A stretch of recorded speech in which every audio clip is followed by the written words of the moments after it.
नमस्कार, सत श्री अकाल, आदाब, जय हिंद। मैं राजा दत्त आप सभी का स्वागत करता हूं शकुंतला म्यूजिक हाउस के इस ऑनलाइन प्लेटफॉर्म पर। सबसे पहले नए महीने की आप सभी को बहुत बहुत शुभकामनाएं। ये नया महीना आप सभी के जीवन में कुछ अच्छा, कुछ नया, कुछ बेहतरीन लेके आए, ये शकुंतला म्यूजिक हाउस की दुआ है। और आ गए हैं हम रोज की तरह अपने उसी मधुर और ज़बरदस्त सेशन में जिसमें हम डिस्कस करते हैं हमारे KVSPRT के एग्ज़ाम के लिए, यूपी TGT PGT के म्यूज़िक टीचर के एग्ज़ाम के लिए किस तरीके के क्वेश्चंस, किस तरीके की थ्योरी, किस तरीके से हमें पढ़ना चाहिए, इन सब चीज़ों की जिस सेशन में हम बात करते हैं, मैं राजा दत्त आप सभी का उस सेशन में स्वागत करता हूँ। जल्दी जल्दी क्लास से जुड़ना शुरू करिए। अगर जुड़ चुके हैं तो 1 सेकंड का पॉज लेके क्लास को शेयर कर दीजिए। सपना स्वामी जी नमस्कार, सनी जी नमस्कार। आज तो एक सॉन्ग सुनाना है, पहले ही तैयार होकर आना। ठीक है ठीक है ठीक है, सॉन्ग जरूर सुनाया जाएगा आपको। क्लास के अंतिम पड़ाव में सॉन्ग जरूर सुनाया जाएगा। मैं आप सभी का बहुत बहुत स्वागत करता हूँ इस क्लास में। और हम तैयारी तो कर ही रहे हैं, रोज हम क्वेश्चंस भी डिस्कस करते हैं, लेकिन इन क्वेश्चंस को वापस रिवाइज करने की जिम्मेदारी आप सभी की होनी चाहिए। घर पे इन क्वेश्चंस की रिवीजन बार बार कीजिए, तभी जाके थोड़ा आपको भी अच्छा लगेगा, थोड़ा हमें भी अच्छा लगेगा। सर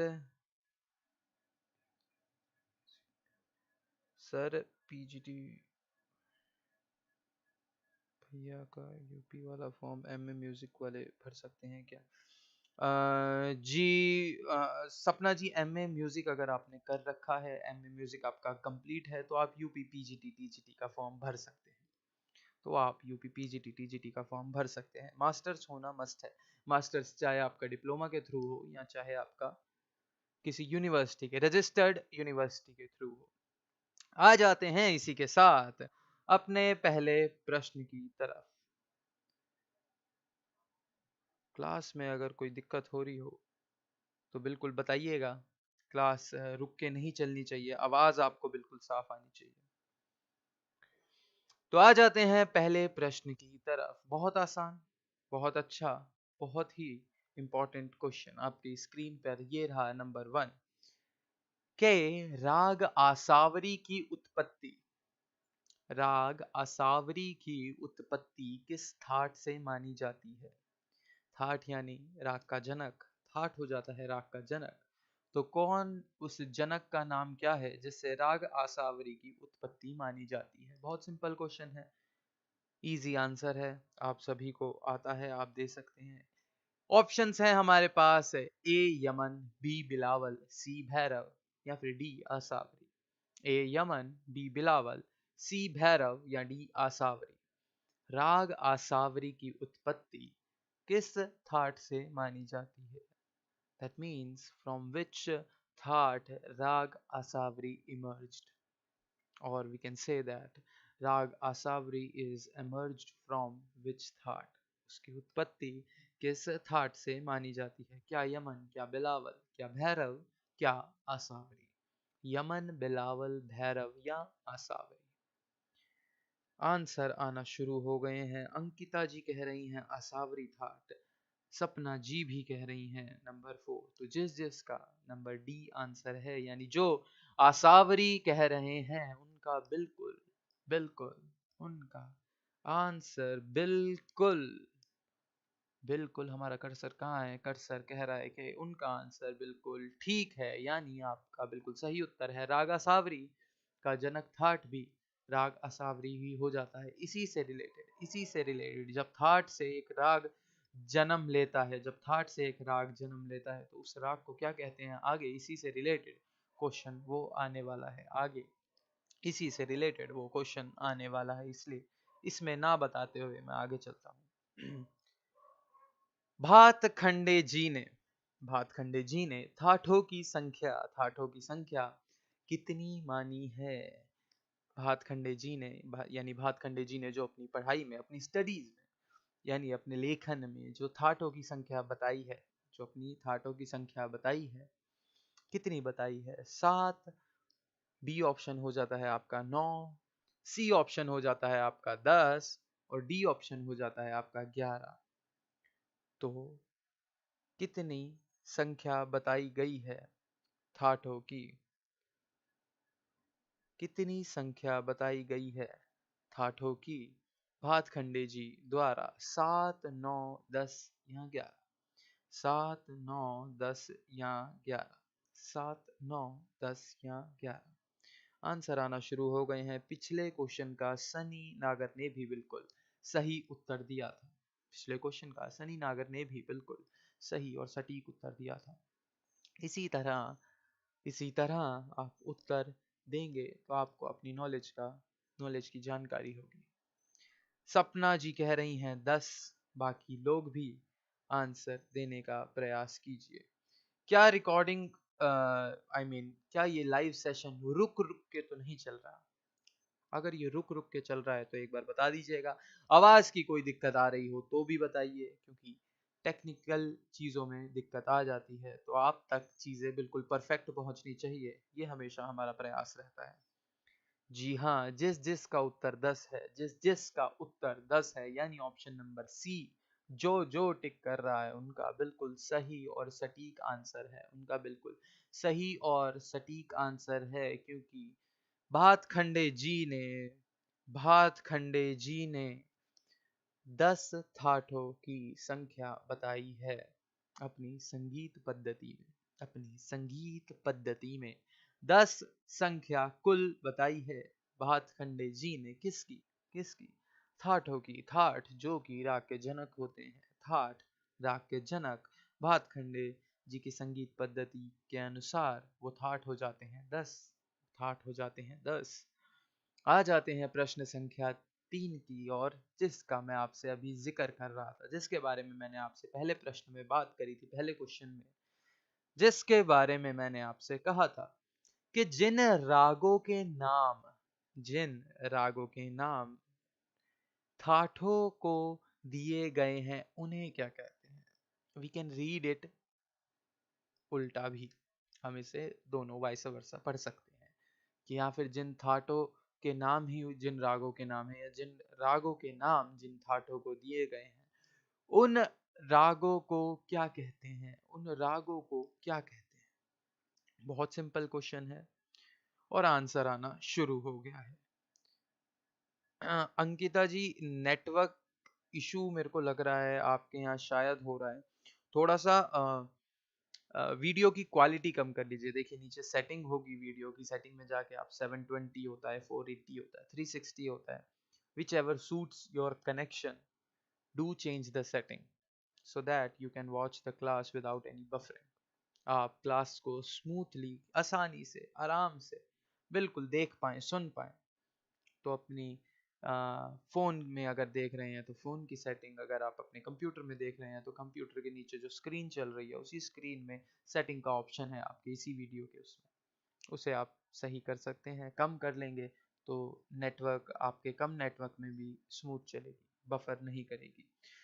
जिस जिसका उत्तर आश्रय राग है, जिस जिसका उत्तर आश्रय राग है, उसका बिल्कुल सही उत्तर है। आश्रय का मतलब आप समझते ही हैं, आशियाना या फिर आश्रय, किसी का आश्रय लेना, यानी एक तरीके से आशियाना घर, या फिर आप जहाँ रुकेंगे, या छत एक तरीके से। तो इसीलिए जनक थाट के नाम पे ही जिस राग का नाम है, या जिस राग के नाम पे जनक थाट का नाम है, उस राग को हम आश्रय राग कहते हैं। उस राग को हम आश्रय राग कहते हैं। अच्छे से याद करने वाली चीज है, इसीलिए मैंने पहले प्रश्न में नहीं बताई, क्योंकि वहां बता देता तो इस वाले क्वेश्चन का इजीली आप आंसर दे देते। क्लास में आप लोग सभी उपस्थित हैं, बहुत बहुत स्वागत है आपका। शेयर करना ना भूलें क्लास को। चौथा प्रश्न आ गया है, आश्रय राग कितने माने गए हैं? बहुत अच्छा क्वेश्चन है, बहुत बहुत अच्छा क्वेश्चन है। उत्तर भी इसका बहुत अच्छा है, अगर दे दिया तो बहुत बढ़िया। नहीं दिया तो हम बैठे हैं बताने के लिए। तो उत्तर देने का प्रयास कीजिए प्रश्न संख्या 4 का कि आश्रय राग कितने माने गए हैं। आश्रय राग कितने माने गए हैं। आश्रय राग कितने माने गए हैं। क्या 7, क्या 9, क्या 10, क्या 11। सनी नागर जी कह रहे हैं 4। अच्छा, ये शायद पिछले प्रश्न का उत्तर दिया है उन्होंने। सपना स्वामी जी कह रही हैं 10। एक और आंसर आया है 10। बाकी लोग भी आंसर देने का प्रयास कीजिए। शायद आप लोगों ने अभी तक शेयर नहीं करी है, तभी कुछ लोग मेरे को अभी मिसिंग लग रहे हैं क्लास में। शेयर जरूर करिए क्लास को। 10 10 10 जिन जिन का आंसर 10 है उन्हें मैं कहना चाहूंगा बस, क्योंकि आपका आंसर बिल्कुल सही है। क्योंकि आपका आंसर बिल्कुल सही और सटीक है। क्योंकि जब हमारे पास थाट ही 10 हैं तो उनके आश्रय राग भी 10 होंगे। काफी कॉमन सेंस और काफी नॉर्मल बात है। जब हमारे पास थाट ही 10 हैं तो आश्रय राग की संख्या भी 10 ही मानी जाएगी। आ जाते हैं पांचवें प्रश्न की तरफ। पांचवा प्रश्न यानी fifth question of the day, that is इनमें से किस राग में ठुमरी गाई जाती है। बहुत अच्छा क्वेश्चन है। ठुमरी तो अगर बात की जाए तो सभी रागों में आप गा सकते हैं। अगर आप ढूंढने का प्रयास करेंगे तो किसी न किसी राग में आपको मिल ही जाएगी कहीं ना कहीं से। लेकिन लेकिन हम यहाँ पे संगीत शास्त्र की बात कर रहे हैं, तो शास्त्र में जो इजीली अवेलेबल और जो मानी गई है कि जिस राग में ज्यादा ठुमरी गाई जाती है वो इनमें से कौन सा राग है। अच्छे लेवल का क्वेश्चन है, पता होना चाहिए। क्योंकि ठुमरी गायन ज्यादा सीखा नहीं होता, ज्यादा प्रचलन में नहीं होता। अगर घराने के हिसाब से नहीं सीख रहे हैं तो, या फिर घराने के हिसाब से भी सीख रहे हैं तो आप क्या पता उस घराने में जहाँ पे ठुमरी का प्रचलन ना नहीं है, तो इसीलिए बताने की कोशिश करिए। भैरवी कह रहे हैं और सपना जी भी कह रही हैं नंबर 4। बाकी लोग भी आंसर देने का प्रयास कीजिए। बाकी लोग भी आंसर देने का प्रयास कीजिए। देखिए मैं बता दूं ठुमरी के बारे में बता दूं तो ठुमकना, जहां वर्ड आ जाए ठुमकना, वहां पे आप रिलेट कर लीजिएगा कि ये ठुमरी की बात है। तो ठुमकना यानी ठुमरी एक इस तरीके की बंदिश, एक इस तरीके का गायन बनाया गया है जो आपका एक फोक भी है। और उसी के साथ साथ इसको थोड़ा इंजॉयमेंट में इतना लिया जाता है कि वर्ड्स पर ज़्यादा जोर ज़बरदस्ती ना करते हुए ताल और क्या कहते हैं रिदम पे बहुत ध्यान दिया जाता है। स्वर ऐसे होने चाहिए जो आपको नाचने पे मजबूर कर दें।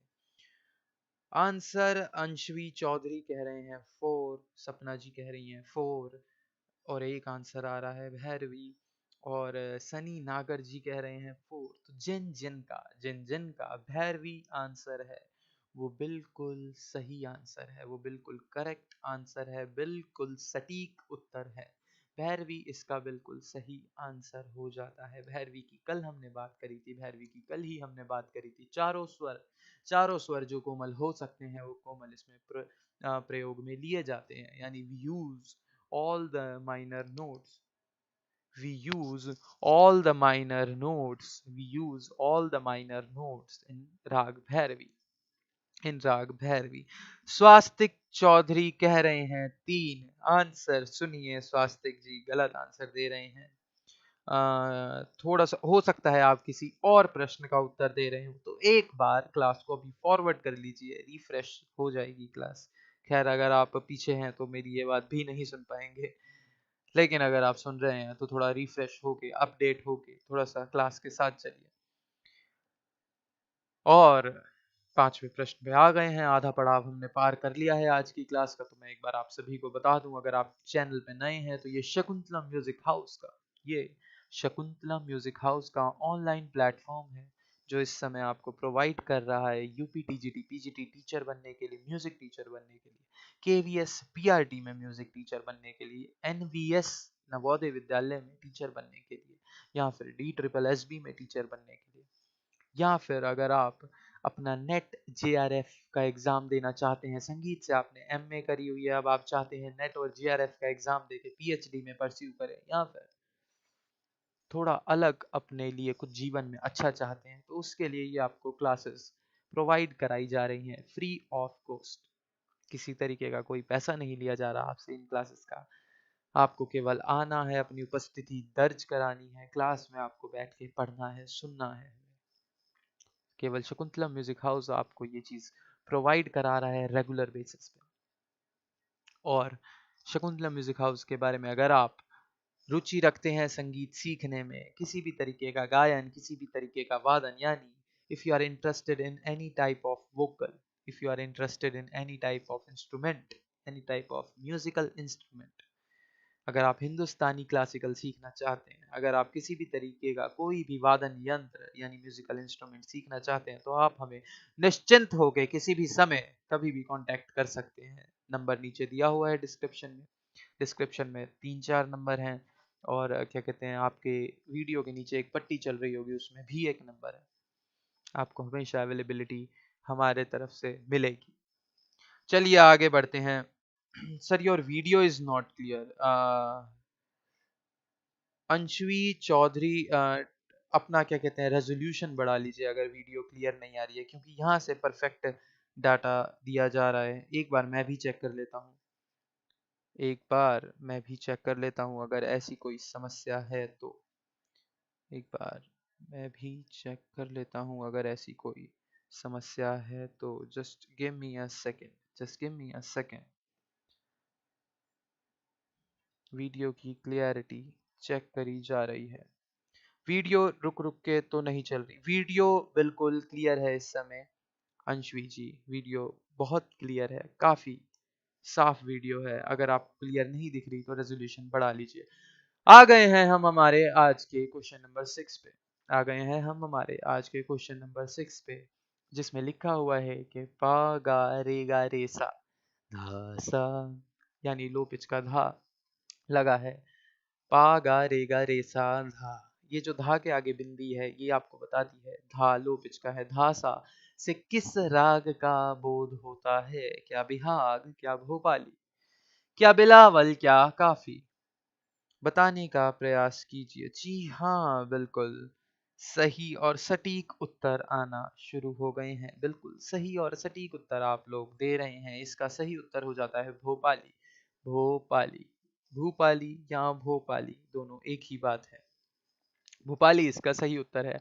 इसी तरह आपको स्वर समूह दिया जाता है। बहुत यूजुअल और बहुत इंपॉर्टेंट क्वेश्चंस रहते हैं। राग का स्वर समूह उठा के आपको दिया जाएगा, आपसे कहा जाएगा कि आप बताइए, कि ये कौन से राग का स्वर समूह है, ये कौन सा राग है, या ये किस राग का बोध कराता है, किस राग को दर्शाता है।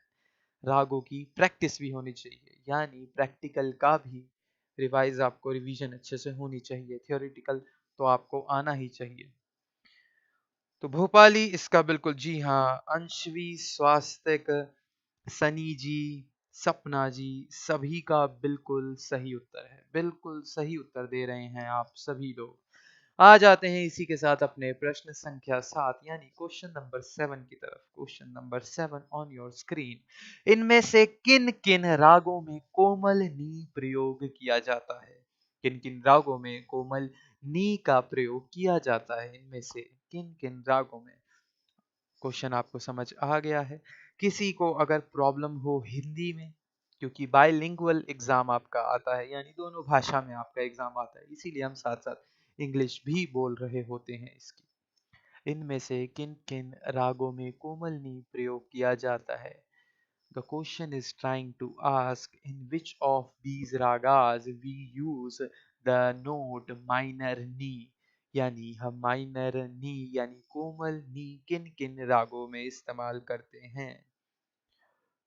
किन किन रागों में हम कोमल नी इस्तेमाल करते हैं? बार बार बफरिंग हो रही है।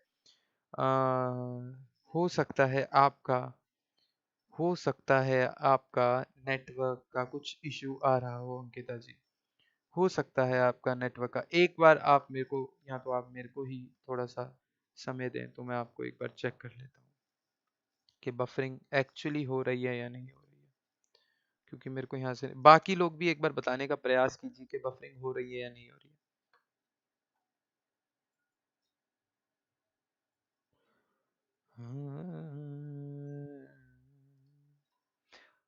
यहाँ पे तो क्लास बिल्कुल साफ सुथरी चल रही है।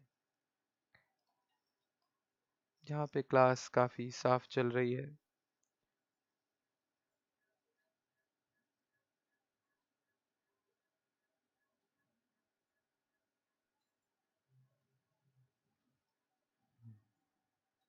नहीं सर, अभी तो बिल्कुल ठीक है। जी हाँ, बिल्कुल ठीक होना चाहिए, बिल्कुल ठीक होना चाहिए। फिर भी अगर अगर कोई इशू आ रहा है, अगर कोई इशू आ रहा है, तो मैं एक बार चेक कर ही रहा हूँ। मैं एक बार चेक कर ही रहा हूँ। उत्तर एक और बार सोच समझ के दीजिए, जो 1 3 4 दे रहे हैं। जो 1 3 4 दे रहे हैं, एक बार और थोड़ा सा ट्राई करिए। एक बार और ट्राई करिए, तब तक मैं बफरिंग का इशू यहाँ से हम थोड़ा सा वो करा देते हैं। कम लेंथ की वीडियो भेजेंगे ताकि आपको साफ भी दिखे और अच्छे से सुनाई भी दे।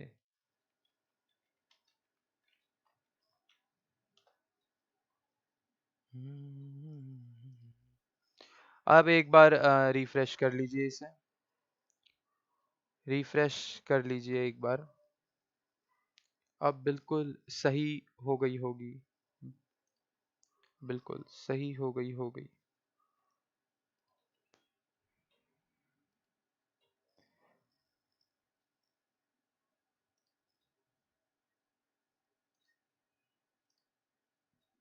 जी हाँ, आ जाते हैं वापस अपने प्रश्न की तरफ। वापस प्रश्न की तरफ एक बार रिफ्रेश कर लीजिए। यहाँ से बैंडविथ लेंथ हमने कम कर दी है। बैंडविथ लेंथ हमने कम कर दी है। इसका मतलब अब आपको वीडियो क्लियर भी दिखेगी और आपका ज़्यादा डाटा भी नहीं लगेगा, और अगर बफर हो रही थी तो बफर भी नहीं होगी।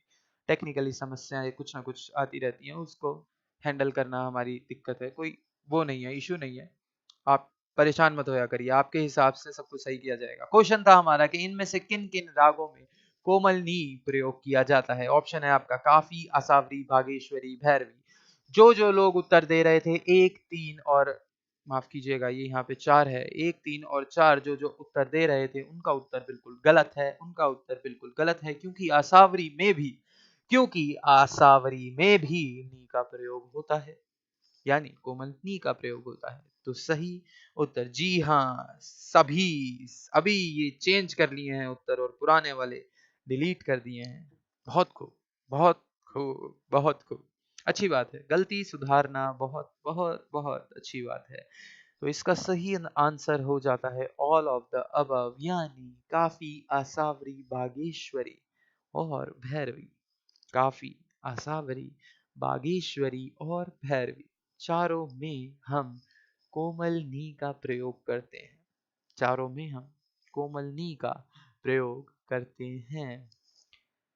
चारों में हम कोमल नी का प्रयोग करते हैं। तो all of the above are the right answer. अभी भी अंशवी चौधरी जी दो कह रहे हैं, मुझे समझ नहीं आ रहा, मेरे ख्याल से किसी पिछले क्वेश्चन पे होंगे वो।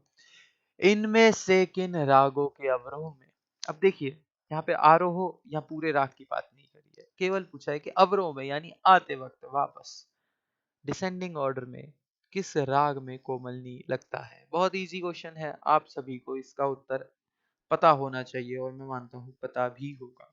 इनमें से किन रागों में केवल अवरोह में कोमलनी का प्रयोग होता है, यानी केवल कोमलनी लगता है। उत्तर देने का प्रयास कीजिए। उत्तर देने का प्रयास कीजिए। इनमें से किन रागों में अवरोह में कोमलनी लगता है? क्या खमाज, क्या वृंदावनी सारंग, क्या देश, क्या राग काफी? खमाज, वृंदावनी सारंग, देश या काफी? खमाज, वृंदावनी सारंग, देश या राग काफी? जी बिल्कुल दीजिए। कोई नहीं, कोई नहीं, उत्तर दीजिए। कुछ लोग कह रहे हैं देश राग, आयुष जी कह रहे हैं देश, अंकिता जी कह रही हैं वृंदावनी सारंग। आयुष जी का जहां तक मैं जानता हूँ वो तबले से बिलोंग करते हैं, और अंकिता जी वोकल से बिलोंग करती हैं, और दोनों के आंसर इस समय अलग हैं। तो देखना ये है कि तबले वाले का सही है या वोकल वाले का सही है। सपना जी कह रही हैं दो, यानी वृंदावनी सारंग। तो दो लोग कह रहे हैं देश, दो लोग कह रहे हैं वृंदावनी सारंग। अंशवी जी भी कह रही हैं वृंदावनी सारंग। क्वेश्चन है आपका कि इनमें से किन रागों के अवरोह में, अवरोह माने डिसेंडिंग ऑर्डर में, कोमल नहीं लगता है? क्या खमाज, क्या वृंदावनी सारंग, क्या देश, क्या काफी? क्या वृंद क्या खमाज, क्या वृंदावनी सारंग है, क्या देश, क्या काफी? तो मैं बताना चाहूंगा, जिन जिन ने वृंदावनी सारंग उत्तर दिया है, जिन्होंने वृंदावनी सारंग उत्तर दिया है, जिन्होंने वृंदावनी सारंग अपना आंसर दिया है। अच्छा, और भी आ रहे हैं, अभी स्वास्तिक चौधरी जी का भी आंसर आया है, बहुत बढ़िया।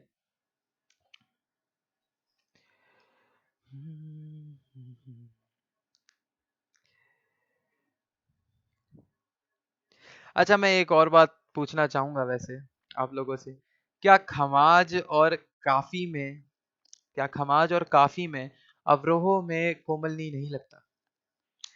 क्या खमाज और काफी में अवरोह में कोमलनी नहीं लगता? ये बताने का प्रयास कीजिए। चलिए, उत्तर ठीक है, जिसका देश है उसका भी सही, जिसका वृंदावनी सारंग है उसका भी सही। अब खमाज और काफी की बात करते हैं, राग खमाज और राग काफी की बात करते हैं। क्या इनमें आपका अवरोह में कोमलनी नहीं लगता? क्या इनमें आपका अवरोह में कोमलनी नहीं लगता? खमाज, वृंदावनी सारंग, देश, काफी, चारों राग हमारे सामने उपस्थित हैं इस समय। क्वेश्चन है हमारा, इनमें से किन रागों के अवरोह में कोमलनी लगता है? तो कुछ आंसर आए हैं देश, कुछ आंसर आए हैं वृंदावनी सारंग। तो काफी और खमाज की स्पेसिफिकेशन अगर कोई मेरे को बता दे डिस्क्रिप्टिवली, डिस्क्रिप्टिवली कमेंट सेक्शन में, तो मजा आ जाएगा। तो बताने का प्रयास कीजिए, क्या खमाज और काफी में, क्या खमाज और काफी में कोमलनी नहीं लगता? क्या खमाज और काफी में कोमलनी नहीं लगता? बताइए, क्या खमाज और काफी में कोमलनी नहीं लगता? क्या राग खमाज और राग काफी में कोमलनी नहीं लगता? 3 2 2 और 3 पे सब लोगों की सुइयां अटकी हुई हैं। 3 2 और 2 और 3 पे सब लोगों की सुइयां अटकी हुई हैं। तो देखिए, जानिए, समझिए, पहचानिए कि जिन जिन का आंसर था, क्या कहते हैं, वृंदावनी सारंग और देश, आंसर दोनों के ही सही थे, लेकिन इसका खमाज और काफी भी होगा, इसका खमाज और काफी भी होगा। यानी पिछले प्रश्न की तरह ऑल ऑफ द अबव आपका बिल्कुल सही उत्तर हो जाता है। ऑल ऑफ द अबव आपका जी सरकार, यार काफी में नहीं है। देखिए, अब आप लोगों ने डिस्क्रिप्टिवली सही आंसर दिए भी दिए हैं, इसीलिए इसीलिए मैंने जोर दिया था अवरोह वाली बात पे, अवरोह वाली बात पे केवल इसीलिए जोर दिया था। एक क्वेश्चन आप लोगों के लिए रखा केवल कोमल नी वाला, एक क्वेश्चन रखा कोमल नी वाला, एक क्वेश्चन रखा अवरोह वाला। एग्जामिनर हमेशा आपके दिमाग से खेलता है, आपके दिमाग से खेलता है। एक क्वेश्चन का आपने सही आंसर दिया, दूसरे में आके आप कंफ्यूज हो गए, कंफ्यूज भी नहीं हुए तो आपने क्या किया?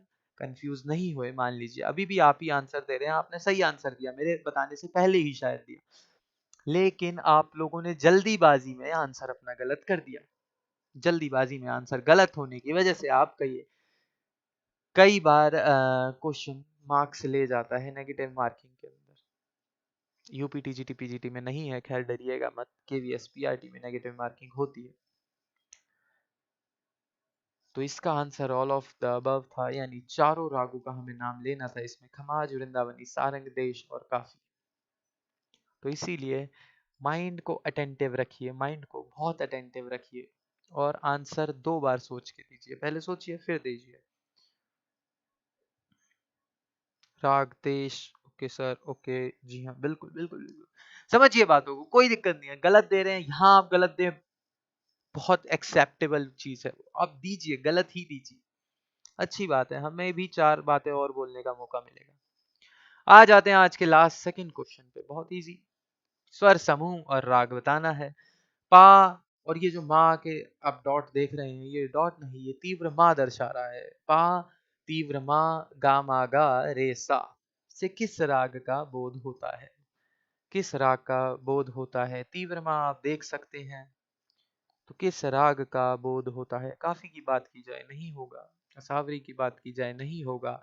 तो राग बिहाग और यमन में से आपको सही उत्तर चुनना है। राग बिहाग और यमन में से आपको सही उत्तर चुनना है। स्वास्तिक चौधरी जी कह रही हैं एक, अंशवी जी कह रहे हैं 4, अंशवी जी कह रहे हैं 4। जी हाँ, एक विभाग भी एक उत्तर एक आ गया है। बिल्कुल। देखिए समझिएगा, जब हम बात करते हैं यमन की, जब हम बात करते हैं राग यमन की, तो इस रेसा को देखिए, इस रेसा को देखिए, रे और सा। कभी भी इस रे से पहले जब आपको नी नहीं दिखे, अगर नी को लो पिच का नी नहीं दिखे आपको, तो आप ये बिल्कुल सही मान लीजिए कि ये आपका यमन हो ही नहीं सकता, क्योंकि नी रे सा पहचान है आपके यमन राग की। नी रे सा पहचान है आपके यमन राग की। तो इसका सही और सटीक उत्तर हो जाता है बिहाग।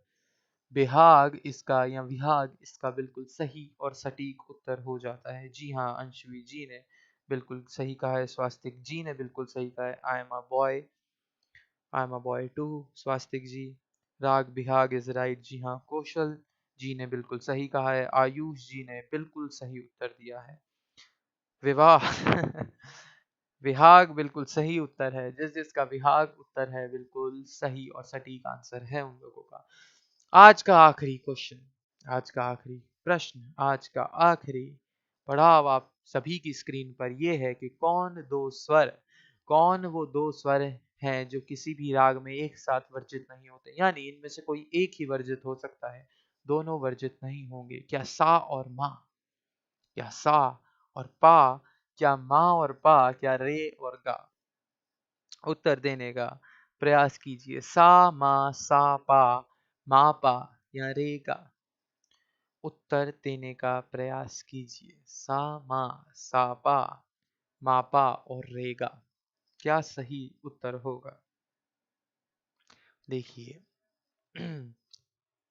सा सा, सबसे पहली बात, ये दोनों क्वेश्चन ही कट जाते हैं, क्योंकि सा तो आप वर्जित कर ही नहीं सकते। सा आप वर्जित माँ और पा आंसर दिया है, उनका बिल्कुल सही उत्तर है। उनका उत्तर बिल्कुल सही और सटीक उत्तर है। माँ और पा वो दो ऐसे स्वर हो जाते हैं जो एक साथ वर्जित नहीं हो सकते, जो एक साथ वर्जित नहीं हो सकते। या तो माँ रहेगा या फिर पा रहेगा, या तो माँ रहेगा या फिर पा रहेगा, दोनों साथ में नहीं। जैसे बच्चा छोटा होता है ना, तो उसे अकेला नहीं छोड़ा जाता। तो सोच लीजिए राग भी एक बच्चा है, या तो माँ यानी मम्मी रहेगी उसके साथ, या फिर पा या फिर पापा रहेंगे साथ में। बच्चा अकेला हो जाएगा तो वो शैतानी करेगा, अपने आप को नुकसान भी पहुंचा सकता है। तो राग जो हमारा बच्चा है, जिसको हम बच्चे से रेफर कर रहे हैं, तो वो अकेला नहीं रहता, यानी माँ और पा, मम्मी या पापा में से कोई एक होना साथ जरूरी है। बिना मम्मी पापा के उसको नहीं रहना है। तो माँ और पा वो दोनों स्वर हो जाते हैं जिनमें से किसी एक का होना जरूरी है, साथ में दोनों वर्जित नहीं होंगे।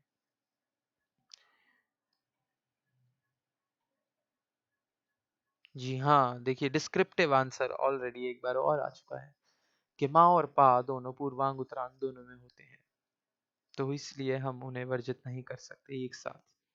बिल्कुल सही और सटीक उत्तर है जिन जिन का तीसरा वाला उत्तर है, जिन जिन का है। नंबर 3 सनी, स्वास्तिक, अंशवी, सभी का बिल्कुल सही आंसर है। आयुष, कौशल जी, सब, सनी जी बिल्कुल सही, बहुत खूब, बहुत बढ़िया। इसी तरह अच्छे से उत्तर देंगे। देखिए लास्ट की स्लाइड दिख रही है हमारी जो हो जाती है हमारा आज का थॉट। लेकिन लेकिन आप लोगों का एक डिमांड थी कल, एक आपकी डिमांड थी कल के गाना सुनाया जाए।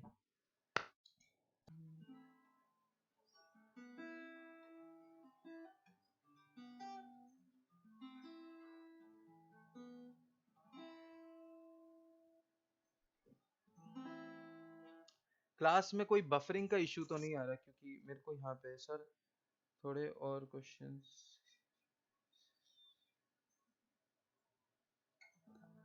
जी बिल्कुल।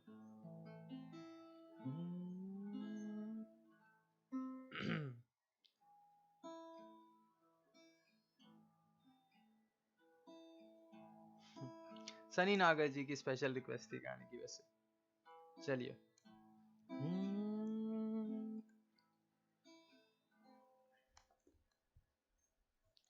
एक मिनट, माइक को थोड़ा सा दूर रखना पड़ेगा क्योंकि बीच में वायर प्रॉब्लम कर रही है।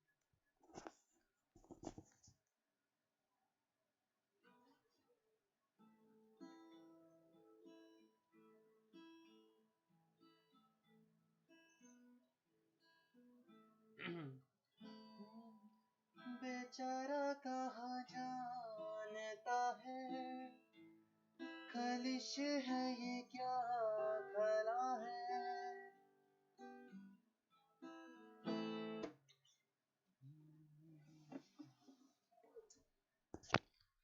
गाने को बीच में रोकना पड़ रहा है क्योंकि बफरिंग का इशू दिखा रहे हैं। एक मिनट चेक करते हैं बफरिंग का इशू। जी हाँ, क्लास बफर हो रही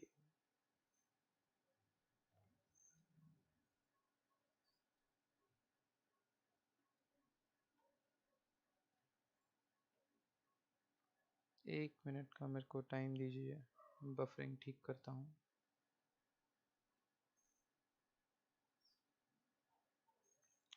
एक बार रिफ्रेश करके देखिए क्या आप सही चल रही है। अब नहीं होनी चाहिए बफरिंग।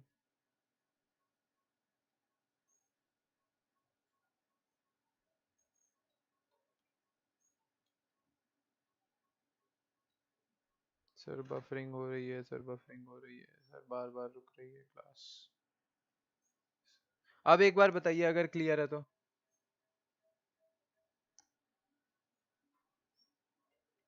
एक बार बताइए अगर।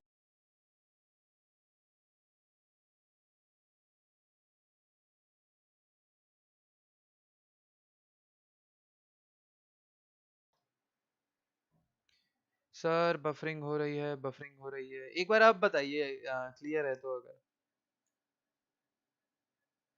अभी भी बफरिंग हो रही है, अब तो क्लियर चल रही है शायद क्लास। रेजोल्यूशन कम करके देखिए।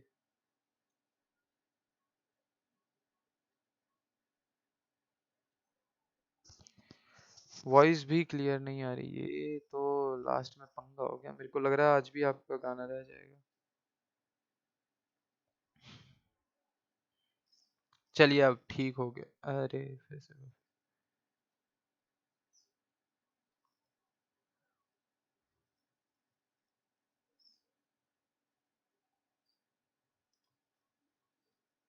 and your voice is not clear। अब देखिए अब साफ आ रही होगी। एक बार बता दीजिए। आयुष जी कह रहे हैं सही आ रही है, सनी जी कह रहे हैं अब ठीक है, अब ठीक है। नो सर अभी भी बफरिंग हो रहा है। नहीं अभी ठीक नहीं है। हम्म। चलिए कोई नहीं, फिर आज की क्लास को यहीं समाप्त करते हैं। वैसे समापन की तरफ आ गई थी। इस गाने को हम कल क्लास में जुड़ते ही कंटिन्यू कर लेंगे।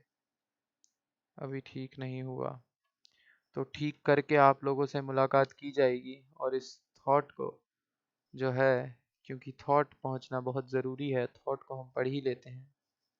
Still buffering, still buffering. ठीक है, बफरिंग का इशू अभी करेक्ट करते हैं। आज का आपका थॉट हो जाता है बाहर। चलिए एक बार पहले गाना सुन लीजिए। जिसके यहाँ बफरिंग नहीं हो रही एटलीस्ट उसको तो गाना सुना ही दिया जाए। बहाना नहीं चलेगा तो बहाना नहीं बनाते हैं। चलिए।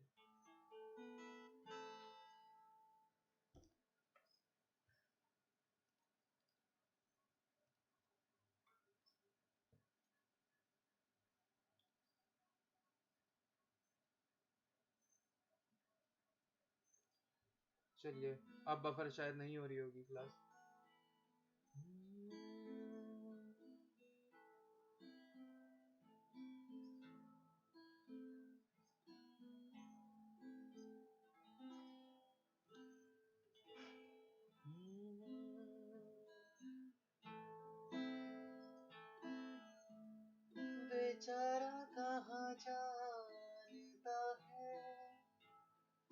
कलिश है ये क्या खला है, शहर भर की खुशी से ये दर्द मेरा भला है, वक्त ये रास ना आए, मजा तो बस गम में आया है। मैंने दिल से कहा ढूंढ लाया खुशी, ना समझ लाया गम, तो ये गम ही सही। मैंने दिल से कहा ढूंढ लाया खुशी, ना समझ लाया गम, तो ये गम ही सही, तो ये गम ही सही।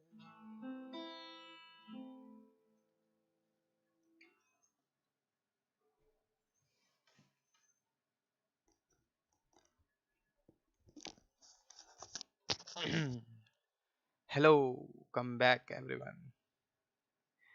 तो गाना आप लोगों ने कहा, गाना भी आप लोगों के लिए सुना दिया गया। बहुत अच्छा मीठा गा रहे हो, बहुत बहुत धन्यवाद तारीफ के लिए। आ जाते हैं अपने थॉट की तरफ, क्योंकि क्लास बफर होने की वजह से शायद लोगों को दिक्कत हुई हो, तो उन्हीं दिक्कतों के लिए एक थॉट ये है कि music is your own experience, your own thoughts, your wisdom. If you don't live it, it won't come out of your horn. They teach you there's a boundary line to music, but man, there's no boundary line to art. इसका क्या मतलब है, इसका क्या तात्पर्य है, ये क्या कहना चाहता है थॉट आपसे?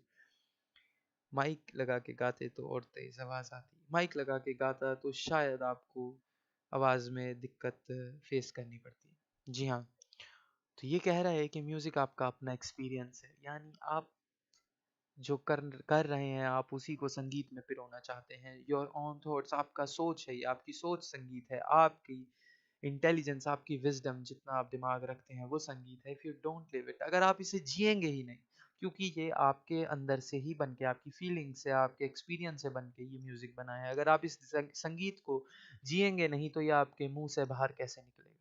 ये आपके मुंह से बाहर कैसे निकलेगा? यानी जीना जरूरी है गाने के लिए, जीना जरूरी है गाने के लिए, बजाने के लिए।